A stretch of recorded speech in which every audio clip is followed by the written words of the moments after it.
No, gracias a ustedes por invitar y permitirme abordar un tema que pasó de noche. Hubo una reforma que es la revolución pacífica más importante del siglo XXI, que se consagra y se decreta el 2 de junio de este año, y que es la que se llamó la Reforma Constitucional sobre los Derechos Humanos. Quien sí le ha dado la importancia que infiere la transformación de nuestro pacto social ha sido el Poder Judicial de la Federación, a grado tal de que al analizar la Suprema Corte de Justicia la profundidad de la reforma, decreta una nueva época judicial en el país. No sé si ustedes sepan, seguramente sí lo recordarán, que para nosotros mexicanos, desde el ámbito legislativo como el judicial, nuestro cómputo inicia con la reforma de 1857. Esa es la primera legislatura, es decir, de la legislatura constituyente de 1857 a la que está ahorita en la Cámara de Diputados han transcurrido 61 periodos de la Cámara de Diputados. Y en el caso del Poder Judicial, desde la reforma constitucional de 1857, o la nueva constitución, como debiésemos de decir, se le llama de reforma porque las leyes de reforma se dan con posterioridad, son de 1860, y se integran a la Constitución hasta 1876, después de muerto don Benito. Sin embargo, todo el mundo habla de las leyes de reforma o la Constitución de la Reforma de 1857. Bueno, en el caso del Poder Judicial, es a partir de ese momento cuando se decreta, ustedes recordarán que hay dentro de lo que se conoce como leyes de reforma, una ley que proscribe el fuero religioso y el fuero militar. Entonces, a partir de esa proscripción, en que hace vigente en el pacto social que todos somos iguales ante la ley, que no puede haber distingos de yo porque soy cura, tú no me puedes enjuiciar, y yo porque soy militar tampoco me puedes enjuiciar. De esa fecha se toma para establecer la primera época judicial. Y de esa primera época de 1857 a el 2 de junio del año 2010 hubo 9 épocas judiciales. La época judicial cambia cuando el texto constitucional sufre una modificación sensible que genera un cambio radical de visión jurídica sobre el pacto social.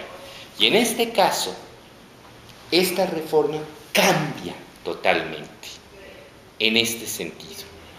1857 es una reforma garantista, es una constitución basada en las garantías individuales, es decir, el Estado protector y proveedor de garantizar derechos básicos para su población, como sería la escuela, como sería la alimentación, la salud, pero fundamentalmente, si ustedes lo recuerdan, todo el proceso judicial, o sea, la presunción de inocencia, el que nadie puede ser juzgado 2 veces por la misma causa, la secrecía de la correspondencia, la libertad de expresión, la de reunión, la de manifestación.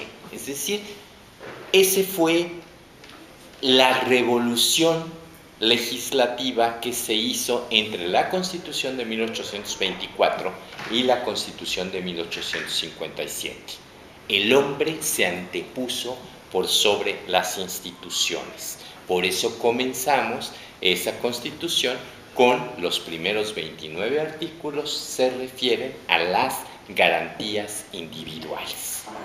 La Constitución de 1917 le añade un componente adicional a estas garantías, que es los derechos sociales. Es decir, en 1917, uno de los más importantes derechos que se introducen es precisamente el de la propiedad colectiva o ejidal. Artículo 27 constitucional.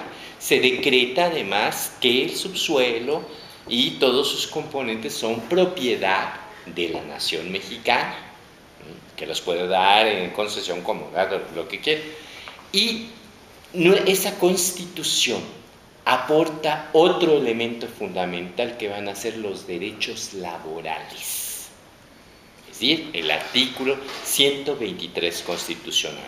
Los dos grandes aportes de los constituyentes de Querétaro de 1917 van a estribar en el campo y los trabajadores, es decir, campesinos y obreros, que fueron los impulsores del movimiento revolucionario.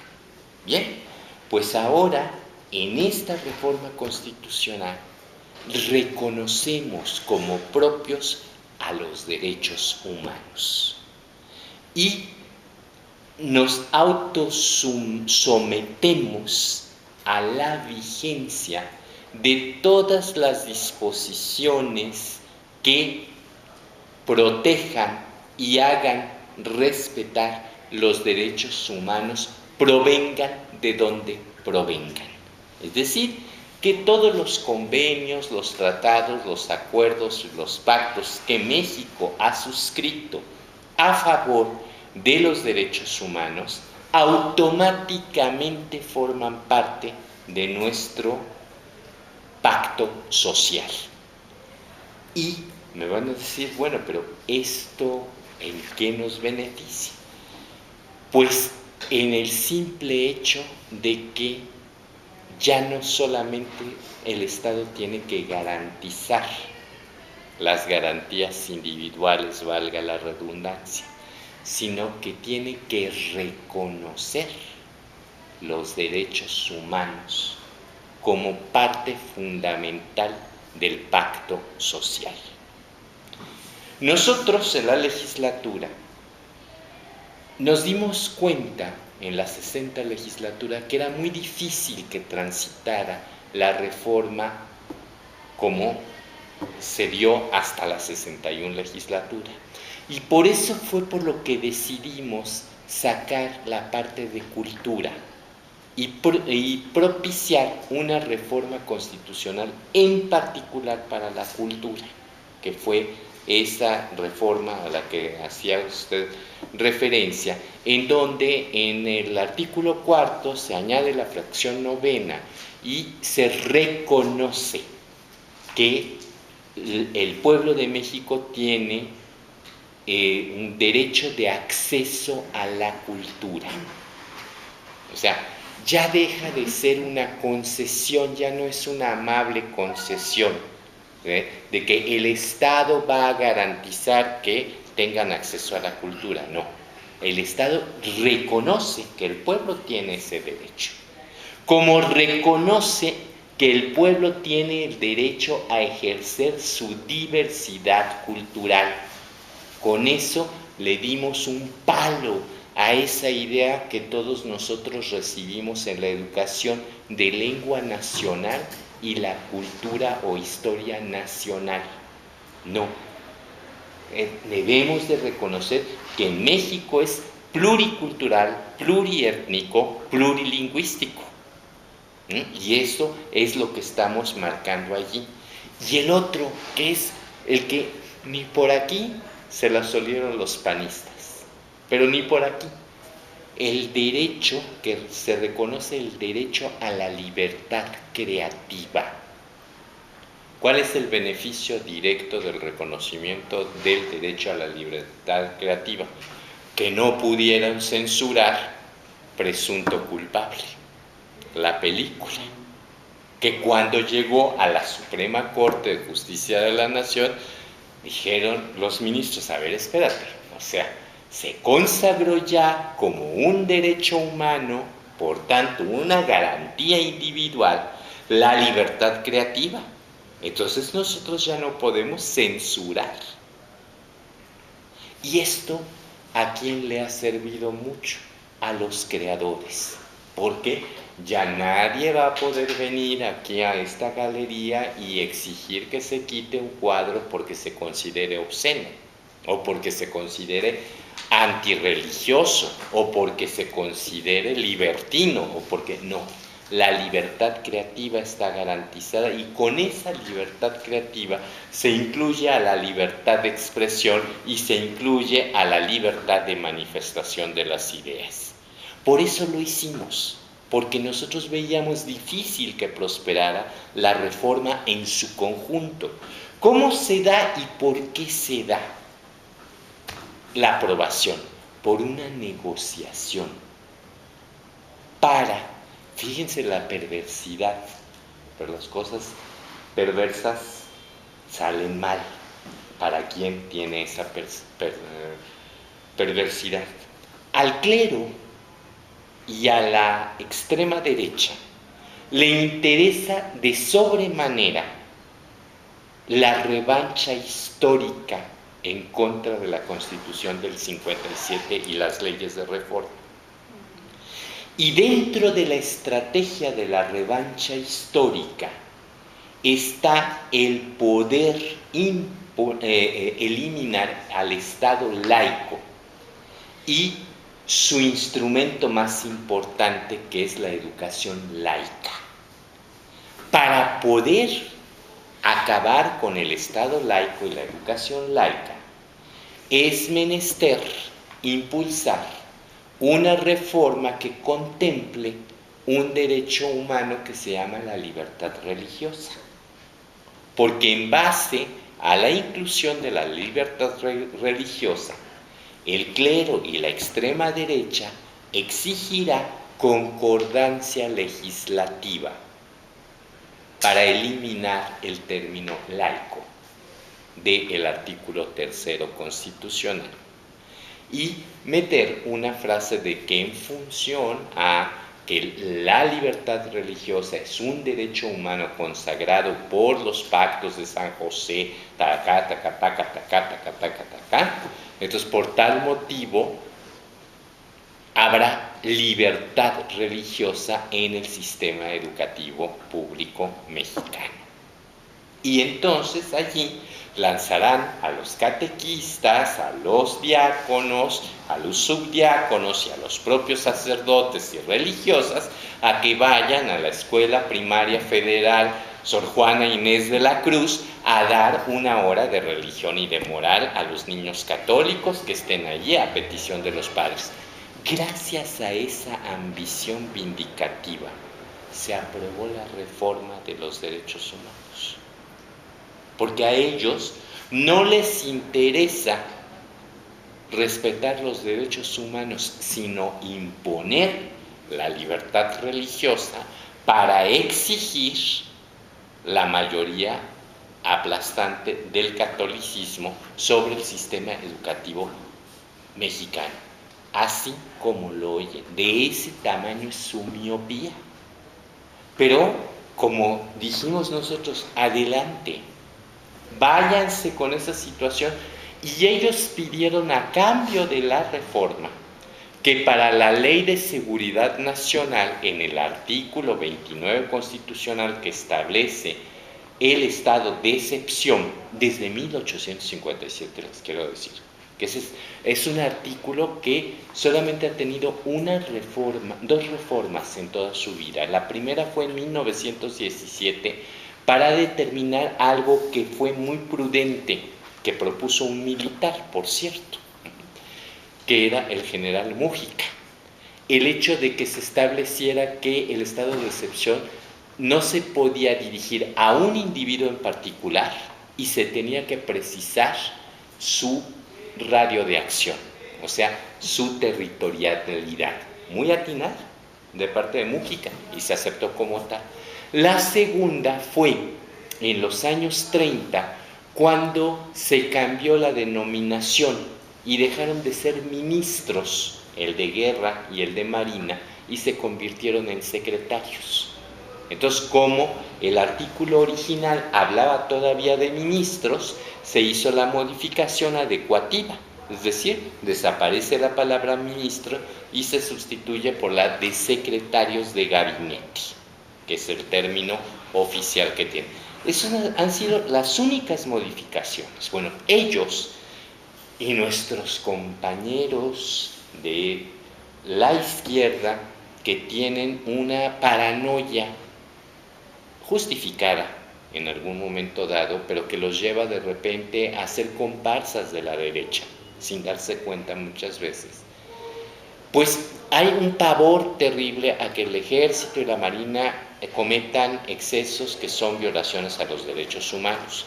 Entonces, Pablito Gómez y el propio senador Aureoles, hoy candidato al gobierno de Michoacán, y Navarrete, etcétera, se aliaron con el PAN para que se integrara completo el párrafo segundo del artículo 19 del Pacto de San José, en donde se establece el término en español libertad religiosa, porque en inglés o en francés se sigue manejando libertad de culto.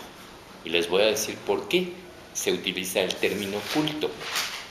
Porque el principio liberal de la Declaración Universal de los Derechos del Hombre y el Ciudadano de Francia de 1789 decreta la libertad de pensamiento como un derecho humano inalienable, imprescriptible y por lo tanto un derecho natural. Y la religión es un proceso de la libertad de pensamiento. Entonces, nadie puede legislar sobre el derecho a pensar en quién creo, cómo quiero creer, cuándo quiero creer. Pero ojo, yo como gobierno sí puedo regular las expresiones físicas de tu ejercicio de libertad religiosa. Es decir, el repique de campanas, es decir, el culto público. Y es por eso por lo que Juárez decreta una ley de libertad de culto, es decir, lo que es físico. Y por eso, esto es tan increíble como eso, ustedes seguramente vivieron junto conmigo los excesos del repique de catedral en las concentraciones de Andrés Manuel. Son excesos, porque están regulados. Por eso Andrés tenía razón, y la gente, sobre todo Julia, Klunk, la extremista, etcétera, que ella es muy anticlerical, pero es una gente que conoce muy bien la ley de cultos. Entonces, por eso ella iba y se plantaba allí para exigir que, en efecto, lo marca perfectamente bien la ley de cultos desde 1860, cuando el 4 de diciembre en Veracruz se decretó que es la autoridad municipal la que rige los toques de campana. Se autoriza, tienen que autorizarse los toques de campana. ¿Por qué? Simple y llanamente se los voy a decir, porque además de ser una expresión del culto, es la llamada a misa o la llamada a muerto o la llamada al ángelus o la llamada al rosario, tienen además diferente tonalidad cada una de esas llamadas, ¿verdad? También puede ser una llamada de alerta o podría ser una llamada para un levantamiento armado, como ocurrió en Dolores Hidalgo la madrugada de un 16 de septiembre en 1810. O sea, hay esa razón militar de por qué tiene que ser la autoridad municipal la que regule el toque de campana.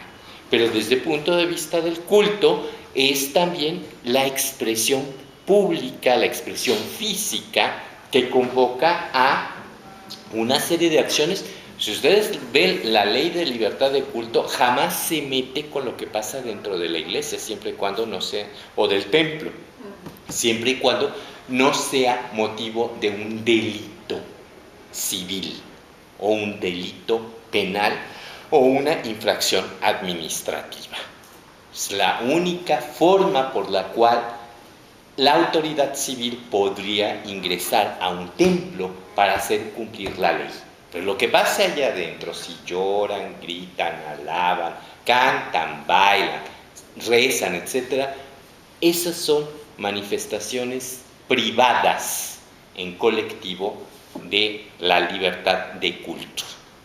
Entonces la diferencia entre libertad de culto y libertad religiosa es abismal. Porque la libertad religiosa lo que está pretendiendo es legislar sobre el derecho sagrado a pensar. Y eso es algo que las iglesias, por regla general, las judeocristianas, no permiten que se piense, sino son dogmas de fe.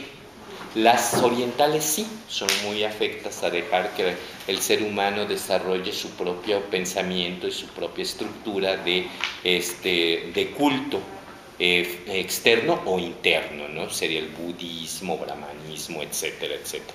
Pero en el caso de las judeocristianas no, o sea, el principio fundamental de ellas son los dogmas de fe, y los dogmas de fe no se piensan, se aceptan, se asumen y se creen, punto.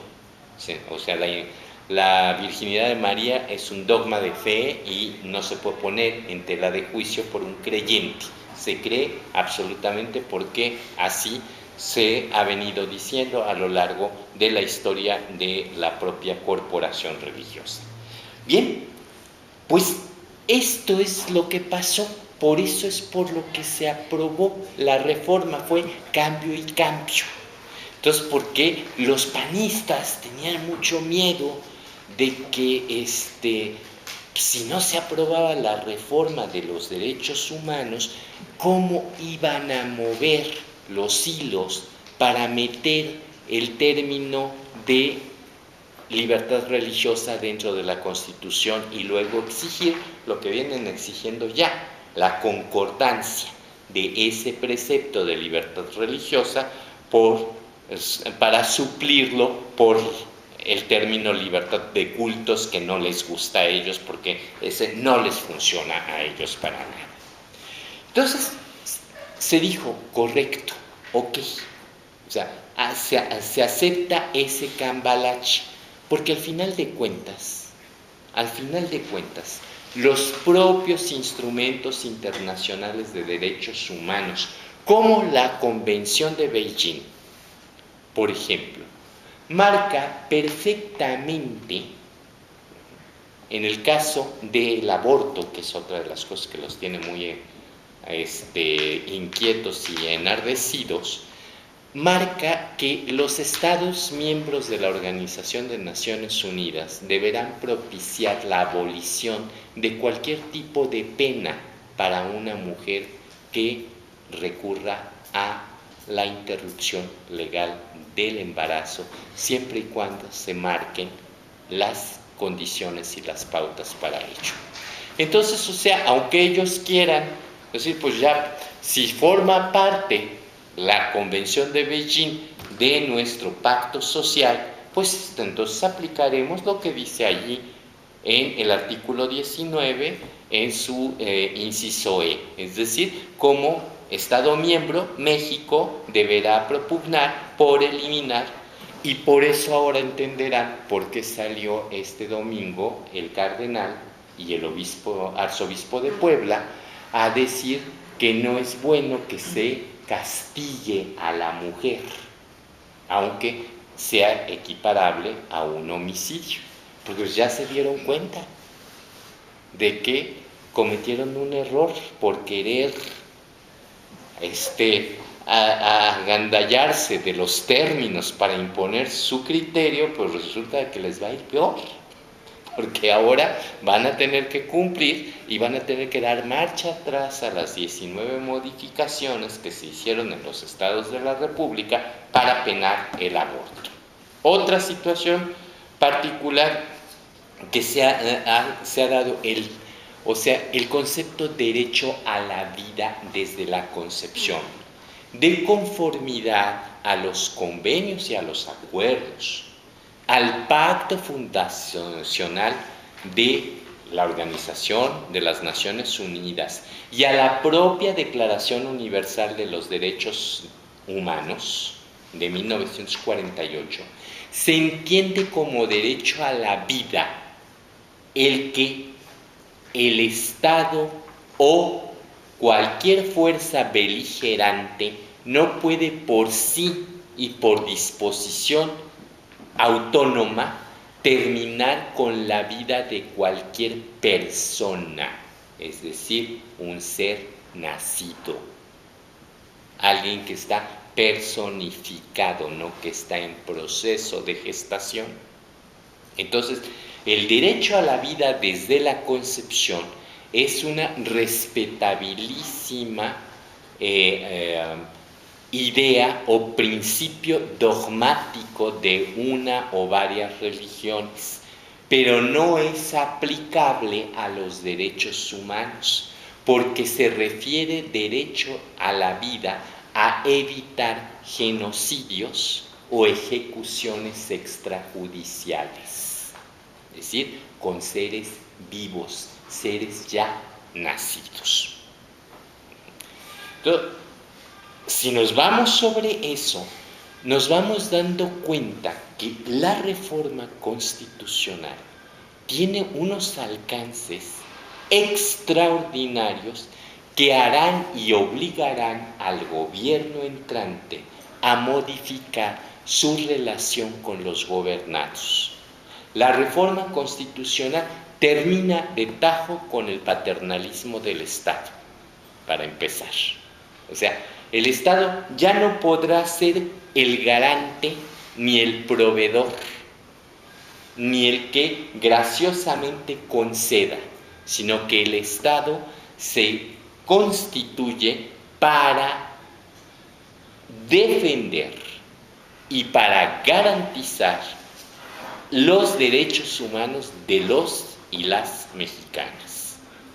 O sea, que el derecho a la educación ya no va a ser la graciosa concesión de un gobierno, sino la exigencia del estudiantado para que se cumpla.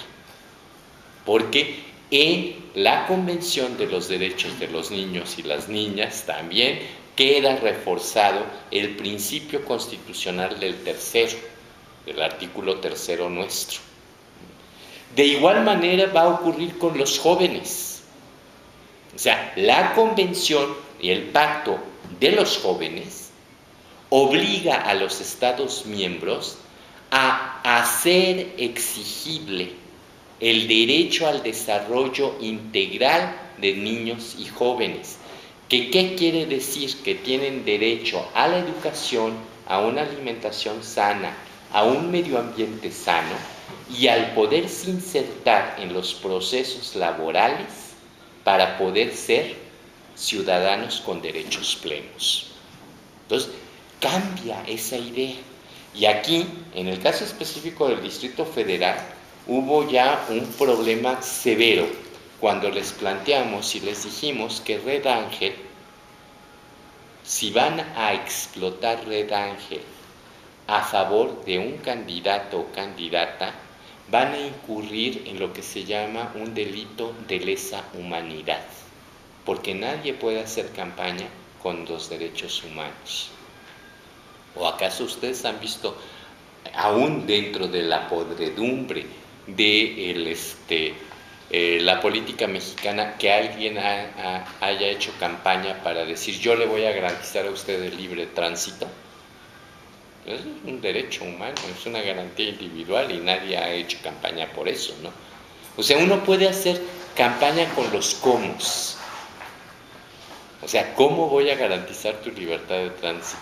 Pero no puedo hacer una campaña con el qué.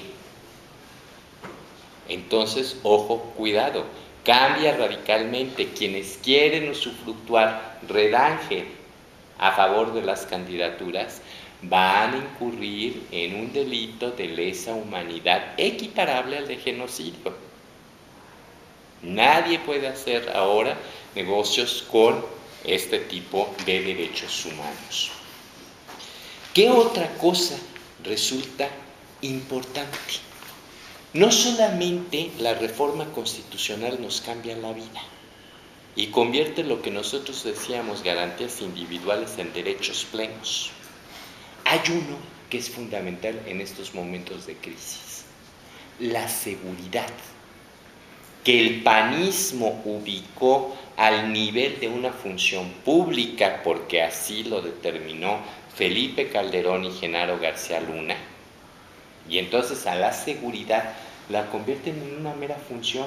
Bueno, pues resulta que desde 1789, el artículo 3 de la Declaración Universal de los Derechos del Hombre y de los Ciudadanos, que en 1791 hubo su equiparable del derecho, la Declaración Universal de los Derechos de la Mujer, sin ciudadana porque todavía no le daban el voto, pero para ambos, para todos, la seguridad es un derecho humano que, al igual que la libertad, la vida y la resistencia a la imposición del gobierno, hace como los derechos naturales del hombre.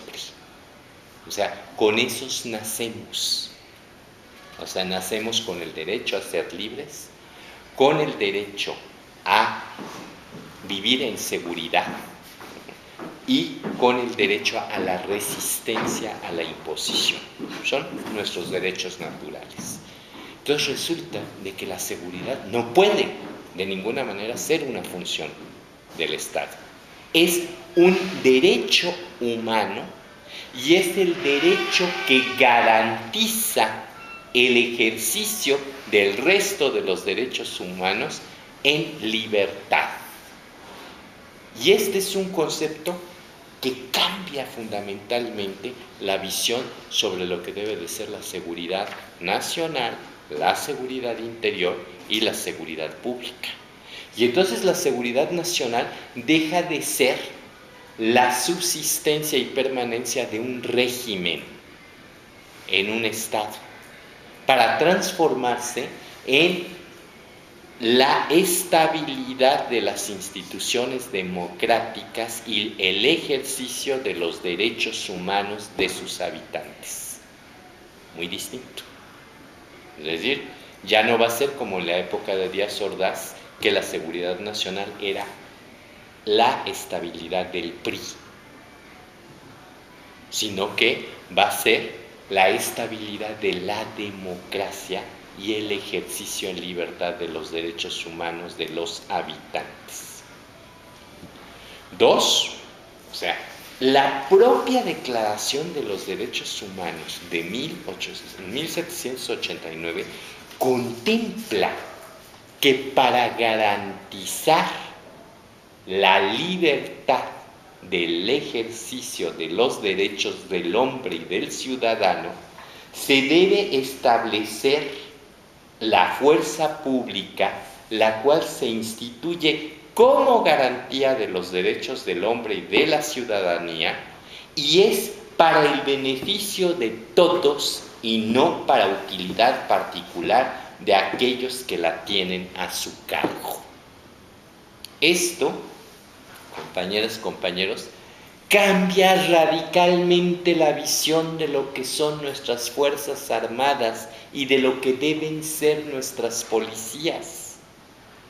O sea, tanto el Ejército como la Armada, como la Policía Federal, la Policía Estatal y la Policía Municipal se deben de instituir como garantía de los derechos humanos y para beneficio de la población y no para ser utilizados por aquellos que la tienen a su cargo. Con este concepto, Calderón no hubiera podido sacar al ejército a las calles ni a la marina, porque el ejército y la marina tienen un mandante, que es el pueblo. Y esto lo contemplaron los constituyentes de 1857. Es que eso es lo más dramático del caso. Si uno lee el artículo 29 constitucional, se requiere del consenso del presidente de la República y sus secretarios de gabinete para solicitar al Congreso, que es ni más ni menos que la soberanía popular, es la representación del mandato del pueblo, son los representantes del pueblo los que tienen que autorizar la aplicación de un estado de excepción bajo dos premisas fundamentales: que se haya trastocado la paz pública o que exista riesgo inminente que dañe a la población. Son las dos. Y perdón, pero el crimen organizado entra perfectamente en las dos.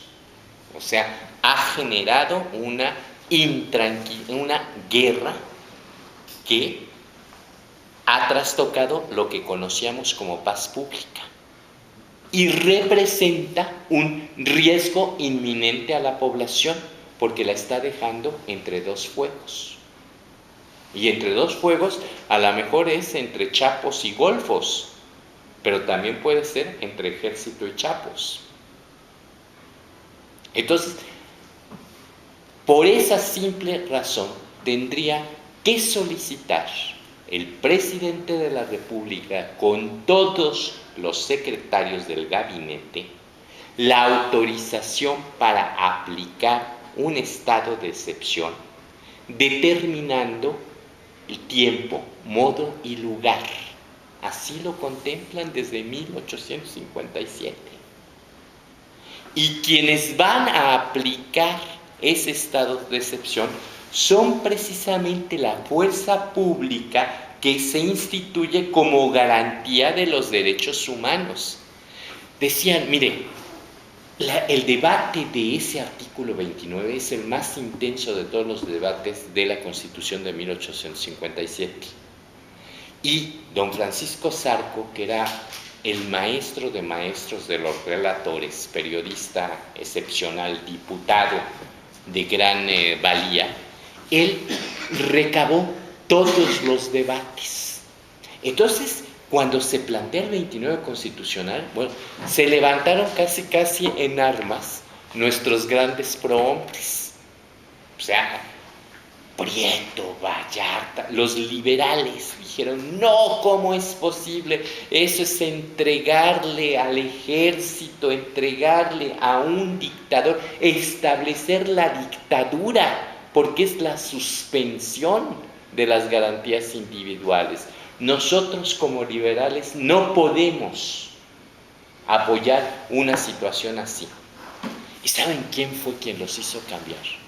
Un médico, diputado, liberal, don Melchor Ocampo, quien junto con don Ponciano Arriaga les hicieron caer en cuenta de que para poder remediar un gran mal había muchas veces que anestesiar y que tomar medidas extremas para que pudiera recuperar la salud del enfermo. Y entonces ellos entendieron y explicaron que si se perdía la tranquilidad y la paz pública y si existían riesgos inminentes para la población, esas eran las enfermedades, y que el establecimiento de esa dictadura con el control de la soberanía, es decir, controlado desde la Cámara de Diputados, se podía remediar el mal y restituir las condiciones para que la libertad, para que la vigencia de los derechos del hombre volvieran a reinar en esa región en particular en la que se establecía. O sea, es un razonamiento real, a nadie le gusta, pero yo les juro, yo que voy cada mes a Ciudad Juárez, a la mesa permanente de diálogo entre la sociedad y el ejército, yo los he oído de la Rosa Hickerson, que es el defensor de derechos humanos, aquel que se asiló en El Paso, Texas, porque un general lo amenazó y entonces él pidió asilo, y bueno, ese general ya está siendo sentenciado, etcétera, por esa amenaza, y se cambió el régimen. Él, sustentado en estos debates, pedía el estado de sitio en Ciudad Juárez para poder restituir las condiciones de gobernabilidad, porque lo que se está haciendo es mera simulación de que las cosas van mejorando cuando no es así, van empeorando. Y el día de hoy lo estamos viendo. O sea, no es lo mismo, compañeros, compañeras, la caída del avión Lear de Muriño, porque la guerra apenas comenzaba. En el 2008 todavía no llegábamos ni a 5,000 muertos. No es lo mismo el accidente del helicóptero de Black Mora, con 51,200 muertos, con más de 3/4 de partes del territorio en ingobernabilidad. No son las mismas situaciones. Y nos lo están diciendo en otros lados. O sea, ¿ustedes saben por qué el ejército tiene tantas denuncias en derechos humanos? Porque cada vez que un ciudadano va y presenta una queja porque hubo un retén en donde lo detuvieron, le estaban violando su derecho a libre tránsito. ¿Por qué? Porque la clase política no ha tenido la voluntad de decirle a esa, o de atender el llamado de esa población que está exigiendo que haya el retén, porque mucha de la gente dice: yo quiero que el retén esté frente a mi casa, porque así por lo menos sé que si vienen a balacearme va a haber ahí 3 soldados que por lo menos 3 tiros le peguen a los otros. Bien, lo acabo de vivir, estuve en Mérida esta semana, pero la anterior estuve en Guerrero. Ustedes todos conocen a perfección el problema de los campesinos ecologistas que estuvieron 9 años en la cárcel y que los acaban de otorgar la libertad en el tiempo de Fox, al final prácticamente de Fox. Bueno, la gente de Petatlán se presentó a la reunión con nosotros, a la reunión de organizaciones sociales.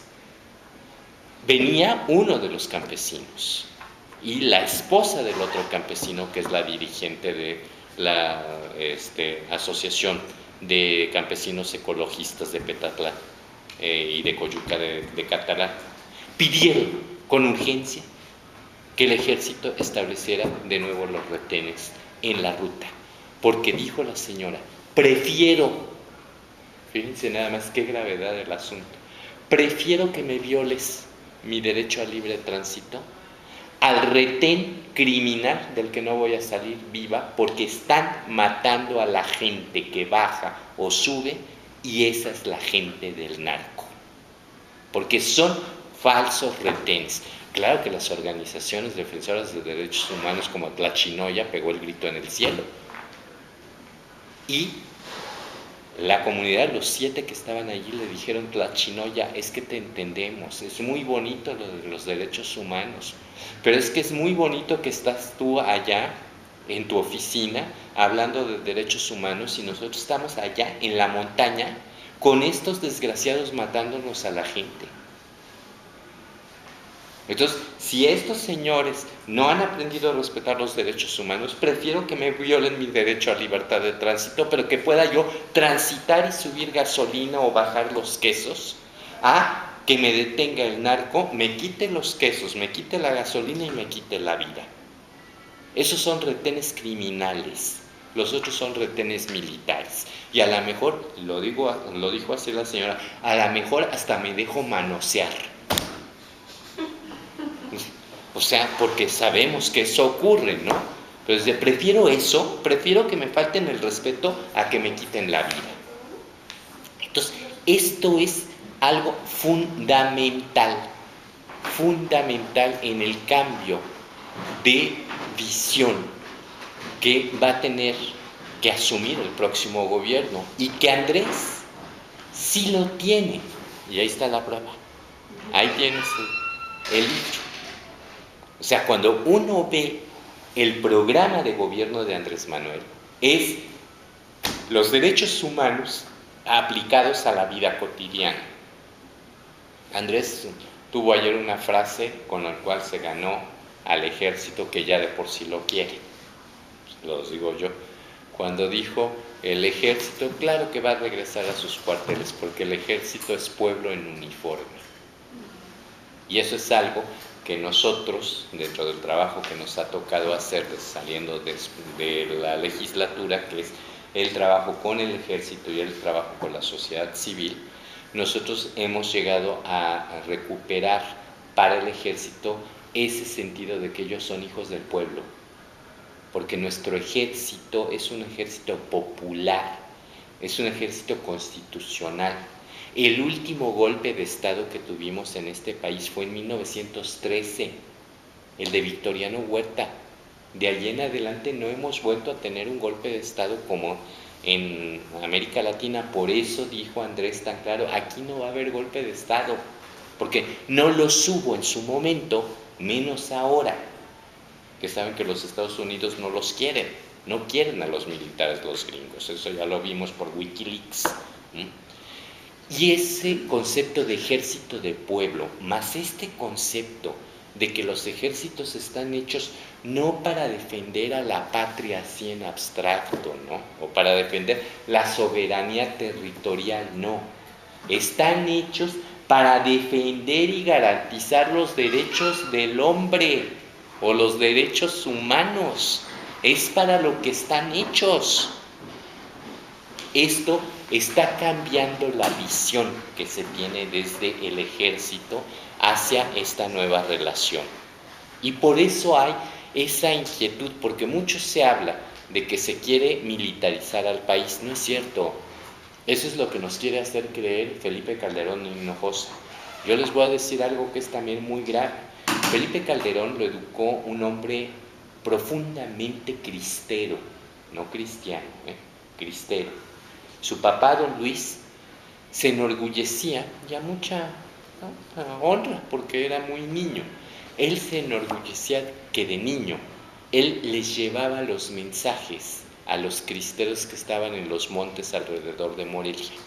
Salía muy tempranito en la mañana con una canastita en donde iban ocultos los mensajes, y que decía que iba a la granja por huevo. Entonces se encontraba con los cristeros, entregaba los mensajes, los cristeros le daban otros mensajes y los regresaba ya con los huevos de la granja y entregaba sus mensajes. Él estaba muy orgulloso de eso. Pero ese hombre le sembró a sus hijos la idea de que el ejército mexicano era el ejército del diablo, porque el diablo era calles. Por calles se cerraron los templos durante 3 años. Por calles no hubo misas. Por calles mucha gente murió sin confesión y extremaunción. Por calles mucha gente se tuvo que casar en secreto. Por calles muchos católicos fueron a parar al bote por estar celebrando misas en los sótanos de su casa. El día de la Virgen de Guadalupe se hacían ricos los policías porque ya sabían en dónde iba a haber misa. Por calles pasaron muchas cosas, pero esa era otra historia, otra dimensión. Sin embargo, esa imagen de que el ejército fusiló al padre Pro, el ejército acabó con Anacleto, el ejército hizo mártires a los cristeros que ahora son santos o beatos, eso se le debe de haber quedado muy adentro a Felipe Calderón y no lo pudo superar, porque odia al ejército. Y los sacó a sabiendas que la Constitución dice que no pueden salir en tiempos de paz. Y les prometió Genaro García Luna que en 2 años iba a tener una policía de primera y ellos iban a regresar a los cuarteles, y ya se van. ¿Y cuál policía está peor? La policía que yo vi en Ciudad Juárez está como la policía de Durazo. Los que vivimos esa terrible época en que se acuerdan que por cualquier cosa lo detenían a uno y le bajaban a uno los 3 pesos que llevaba uno, porque eran todavía pesos de los antiguos, viejos pesos, y le quitaban a uno el reloj, y si uno era estudiante le quitaban la mochila y los libros. Ese tipo de policía es la que yo vi en Ciudad Juárez con uniforme nuevo, nada más. Pero esa policía que, por ejemplo, hizo una gran redada y levantó a 1000 trabajadoras sexuales, y en lugar de llevarlas a los juzgados cívicos, las concentró en un estacionamiento, y entonces les dijo: a ver, ¿quiénes trabajan en la calle? Pues yo. Pues a partir de mañana, en lugar de pagar $10 por día, vas a pagar 30. ¿Quiénes trabajan y en dónde trabajas? ¿En dónde trabajan las que trabajan en el local? Sacaron la nota. Ok, vas y le dices a tu patrón que a partir de mañana el doble por semana de derecho de piso. Esa es la policía de Genaro García Luna. La policía que le exigió a un empresario juarense 10,000 eran o 5,000, $10,000, si no le sembraban marihuana en el negocio y no se la iba a acabar. Esa es la policía federal que tenemos ahora. Bueno, pues no cumplió tampoco. El ejército le pidió, sabiendo que existe el artículo 29 constitucional, que pudiesen clarificarle qué es coadyuvancia, qué se entiende por coadyuvancia, cuáles son las acciones que contempla la coadyuvancia del ejército en materia de seguridad pública y hasta dónde, que me marquen los límites, que me digan qué puedo hacer y qué no puedo hacer. Les digo que sí, hasta la fecha no hay la famosa Ley de Seguridad Nacional, que no es lo que ellos pidieron. Ellos no pidieron una Ley de Seguridad Nacional, esa ya existía. Es lo que pidieron fue: explícame, dame el marco, pensando en el 29 constitucional. Entonces pensaba que lo correcto era la ley reglamentaria del 29 constitucional.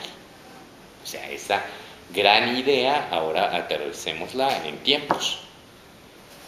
La gente, los gobernadores, presidentes municipales exigen los retenes.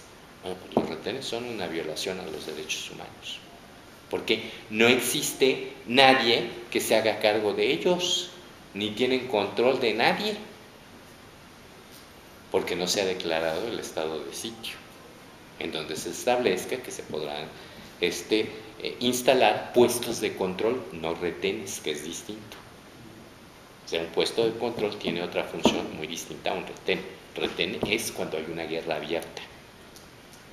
Puesto de control es cuando simple y llanamente te solicitan tu documentación, tus papeles y el poder verificar pues lo que llevas, etcétera, ¿no? Ese es el control para evitar trasiego de armas, fundamentalmente, más que de drogas. Es para lo cual se establece. Bueno, no lo hay. ¿Cómo actúa el ejército? ¿Saben en función a qué? Al mismo artículo que a usted, a él, a usted, a mí, nos autoriza a detener a alguien en flagrancia. Segundo párrafo del artículo 16 constitucional. Y luego hay alguien que les exige que vayan a hacer cateos, cuando los cateos están prohibidos en este país. Es una violación al sagrado derecho de la propiedad. Bueno, y eso lo estoy diciendo yo desde la época de Morelos. En los sentimientos a la nación se estipula que se respetará el hogar como si santuario sagrado fuera. Así lo dice tal claro. Y se establece que orden de autoridad podrá ejercerse la visita domiciliaria, que es distinta a un cateo. Y es más, o sea, hasta se establecía en la Constitución de Apatzingán, las visitas domiciliarias se tenían que hacer a la luz del día, jamás en la oscuridad y menos en la noche, sino a la luz del día y delante de vecino probo que acredite que la visita se lleva a cabo con la pulcritud que se requiera. Bueno, pues no lo hay eso. Entonces yo les quiero decir que los generales se levantan en la mañana y dicen, a ver, si desobedezco a este tipo, porque son muy cuadrados, eso sí, pues los enseñan a obedecer. Si yo desobedezco a mi comandante supremo, que es un supremo pentonto, que tienen como comandante, que es Felipe Calderón Hinojosa, son traidores a la patria. En Juárez, por ejemplo, ya se estableció una cartilla universal de los derechos humanos en que el ciudadano y el soldado tienen la misma cartilla, en donde se explica el protocolo de un puesto de control. ¿Qué te tiene que decir el soldado? ¿Cómo que te lo tiene que preguntar? Si te levanta la voz, tú recuérdale que no... Tarará, tarará, tarará, para evitar, o sea, el violar los derechos humanos y el cumplir la orden de aquel señor y la exigencia de la población. O sea, porque la población en Juárez quiere puestos de control porque dice, si no hay puestos de control, entonces las armas andan circulando, porque en Juárez se alquilaban armas para matar. Y se alquilaba hasta el matón con todo y el arma. O sea, pero a esos grados se llegó de desarticulación. En Tamaulipas es peor, porque allí en Tamaulipas ni siquiera ha habido control social ni periodístico, a diferencia de Juárez, que al menos hay una sociedad cohesionada, involucrada, que de una manera u otra pues mantiene un cierto control sobre las actividades que está haciendo la autoridad y las críticas, etc. En Tamaulipas no es tierra de nadie y lo sigue siendo tierra de nadie. Tan es así que, o sea, les comento que hace un par de días acaban de ejecutar a un pobre hombre que tenía un blog en donde recibía denuncia anónima. Y hace 2 meses a una periodista que recibía por su Twitter pues los pitazos de en dónde andaba el narco o en dónde se ponían difíciles las cosas, y ella en el periódico virtual iba avisándole a la población, no te acerques a tal zona porque hay balacera. Pues también fueron por ella y la ejecutaron.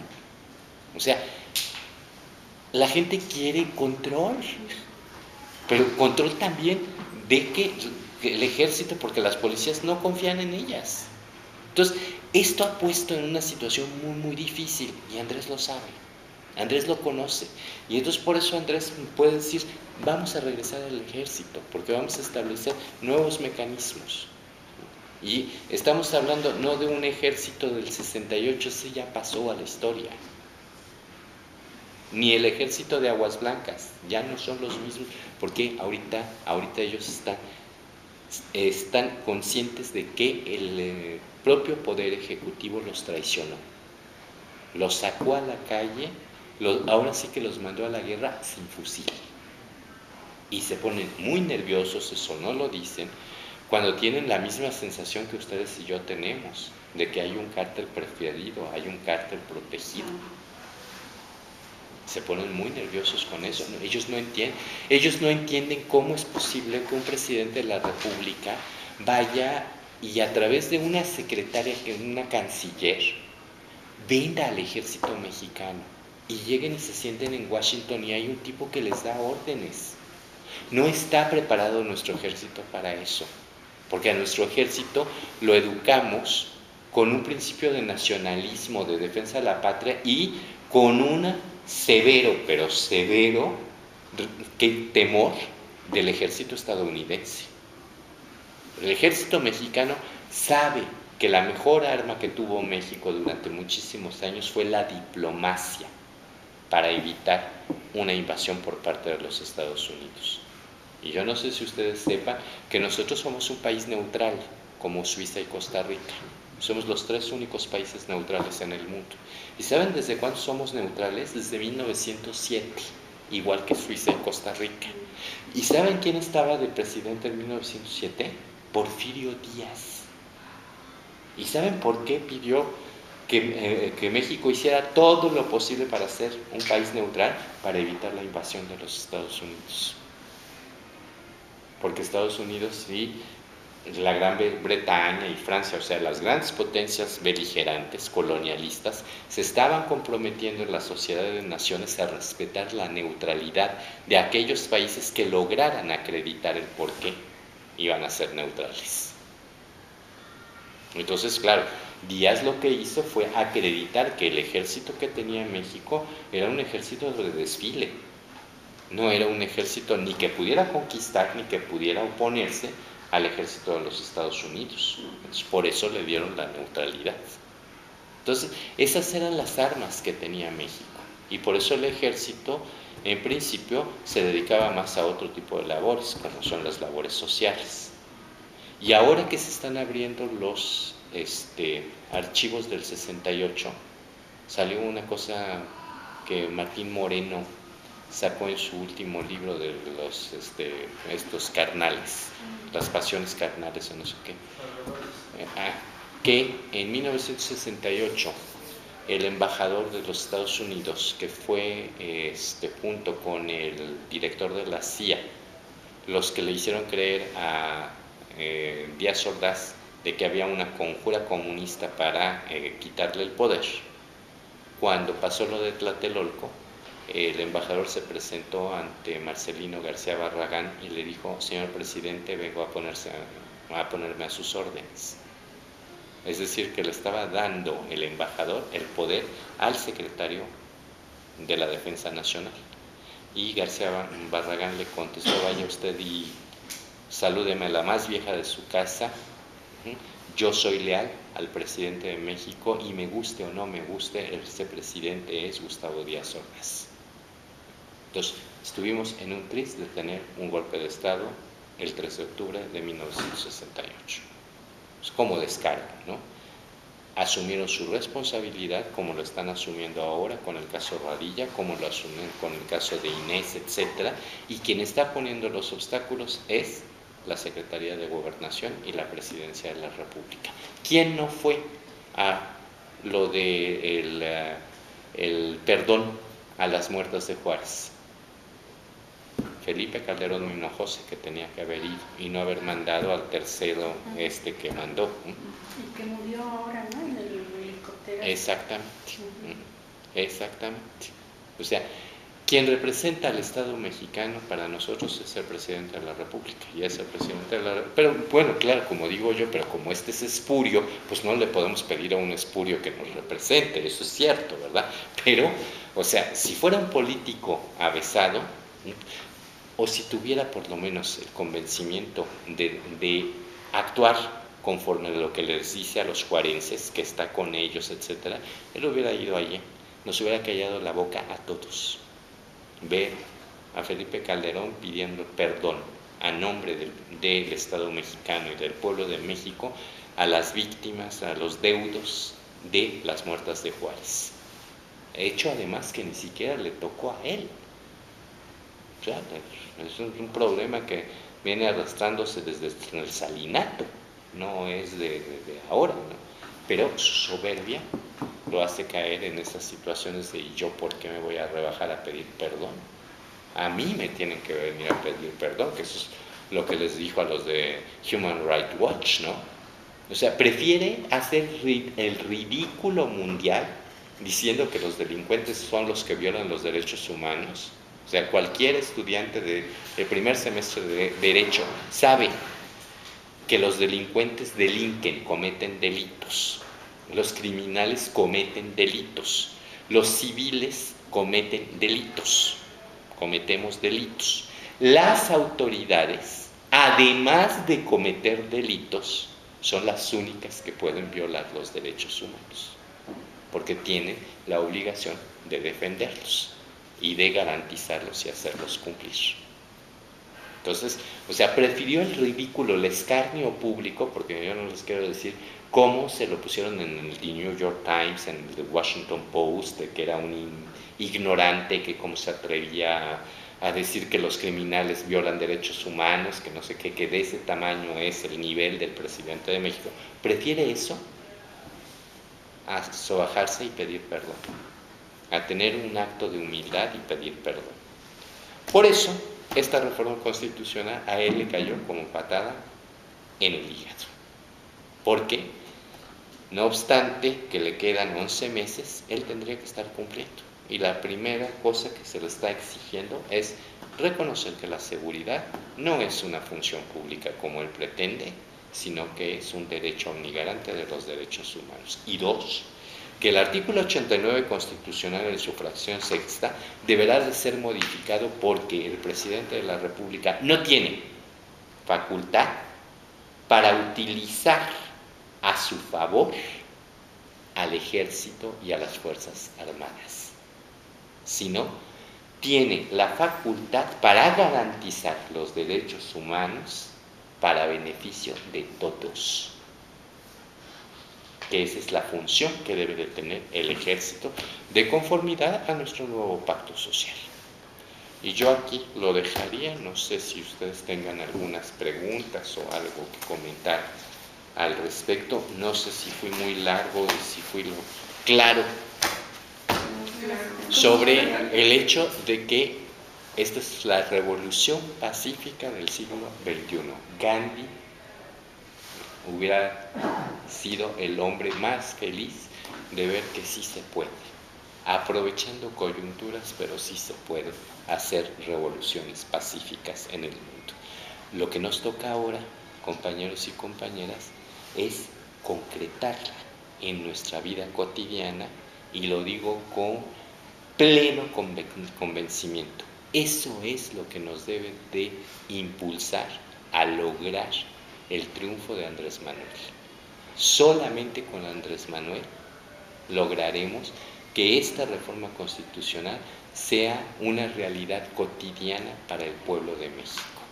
Cualquier otro no la ha entendido y cuando se dé cuenta va a exigir que le den marcha atrás a la reforma porque pues va en sentido contrario a lo que ellos pretenden, que es mantener un pueblo adormilado, un pueblo sojuzgado, sometido a todos los actos de violencia posibles como son la pobreza, la ignorancia, la corrupción y la impunidad.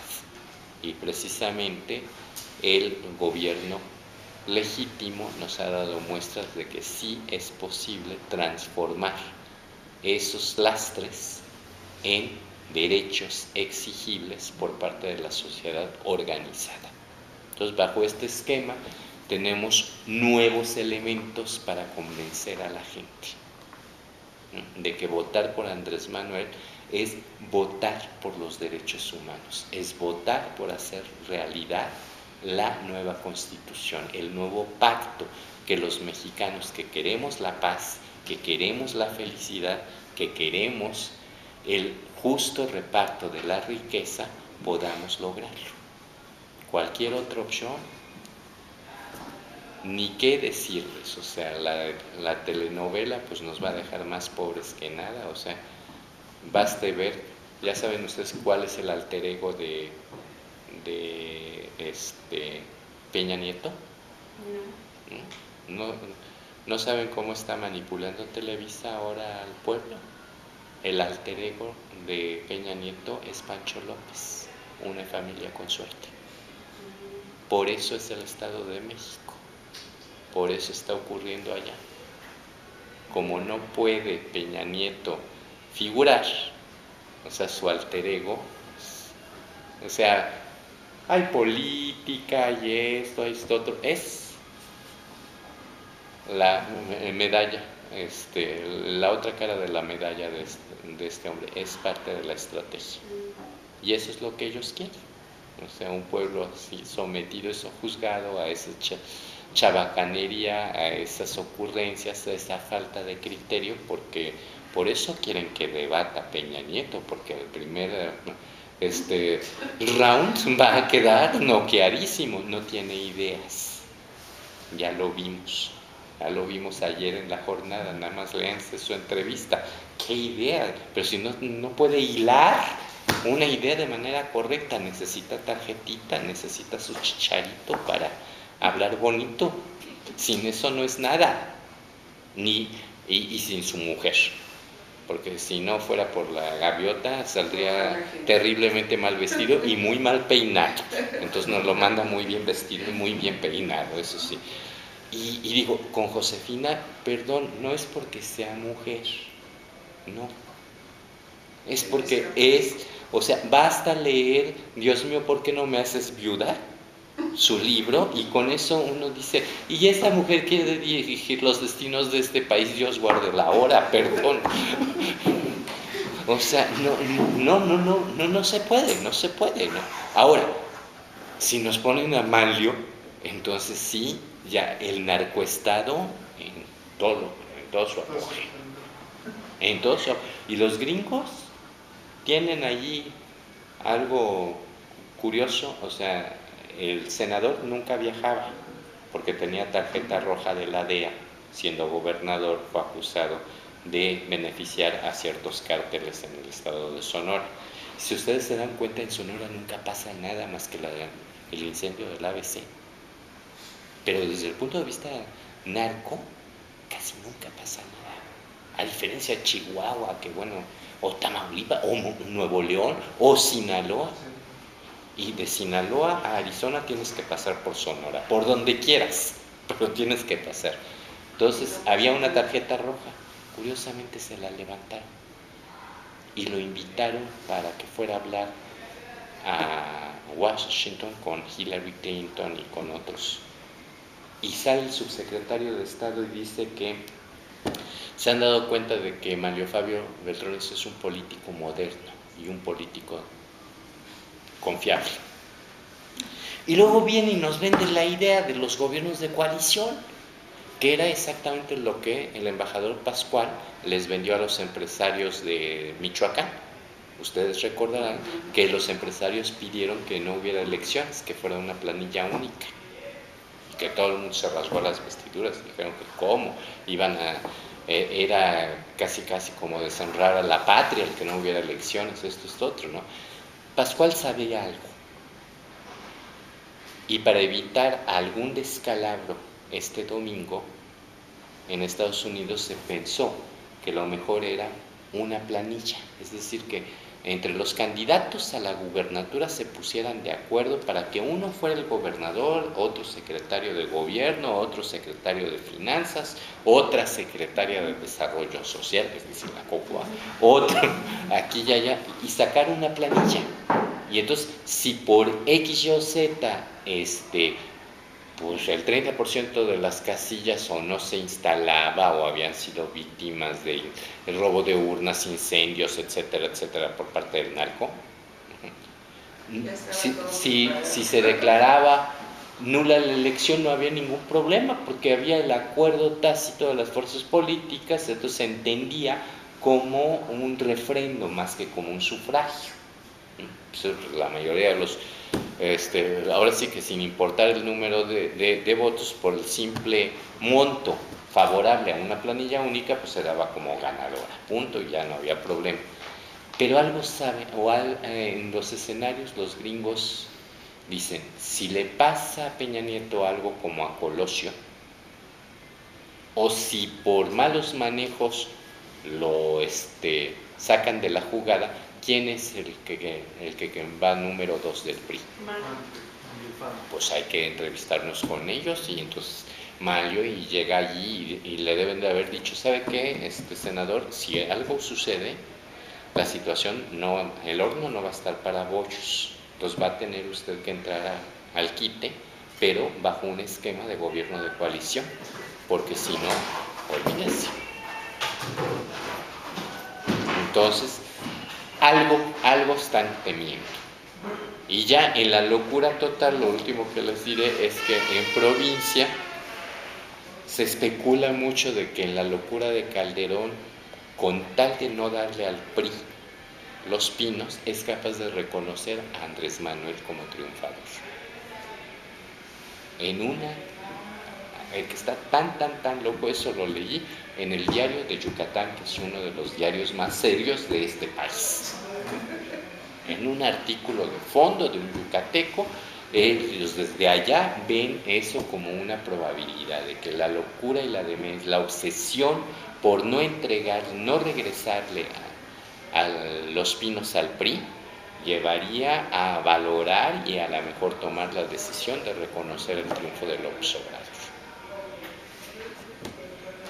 Pues en fin, tenemos mucho que hacer de aquí en adelante para poder lograr que eso sea una realidad. Y que no es que nos reconozcan nada, sino simple y llanamente que se reconozca la voluntad mayoritaria del pueblo mexicano por una transformación. No queremos gobiernos de vanguardia, nosotros queremos una regeneración nacional. Eso es lo que necesita este país. Después de la regeneración, que venga la vanguardia. Decir, Marcelo, entiéndeme, te toca hasta dentro de 6 años. Así de claro.